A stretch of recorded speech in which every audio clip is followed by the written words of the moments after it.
Last week, local law enforcement announced that 48 people were arrested in San Diego and National City as part of a sex trafficking sting called Operation Better Pathways. Police said they conducted 17 undercover operations in January and February. Tonight, CBS 8's David Godfredson takes a closer look at the actual charges filed in court. Good afternoon, Your Honor. Sam Zucor on behalf of Marquise Davis. He's present.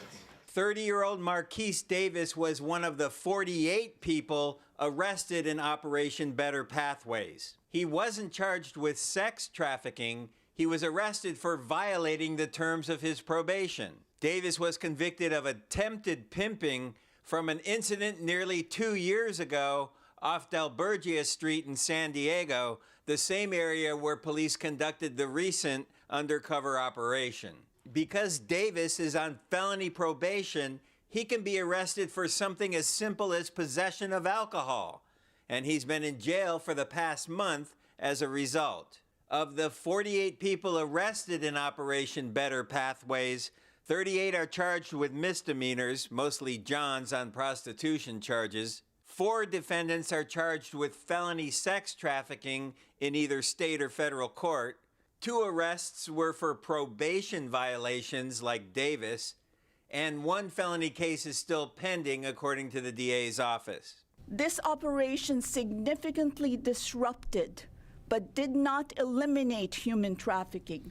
As opposed to misdemeanor prostitution charges, sex trafficking charges are much more serious felonies and typically involve trafficking of a minor or coercion of adults into prostitution.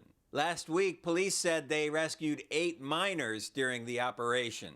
The youngest victim rescued during this operation was 13 years old. She was seen walking the street and waiting for someone to pick her up to buy sex from her. One of the 4 defendants charged with felony sex trafficking is this man, 22-year-old Clifford Stokes Jr. Court records allege he was trafficking 2 16-year-olds and a 19-year-old woman at the time of his arrest on January 17th.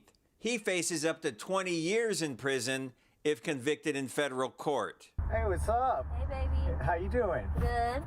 But again, the vast majority of the cases associated with Operation Better Pathways involve misdemeanor charges. Mr. Davis no longer wants an evidentiary hearing. And in Davis's case, a simple probation violation landed him behind bars. Davis will be back in court on Monday morning, where he is expected to admit his probation violation. His probation likely will then be reinstated, and he will be released from custody in short order. At the downtown courthouse, David Godfredson, CBS 8.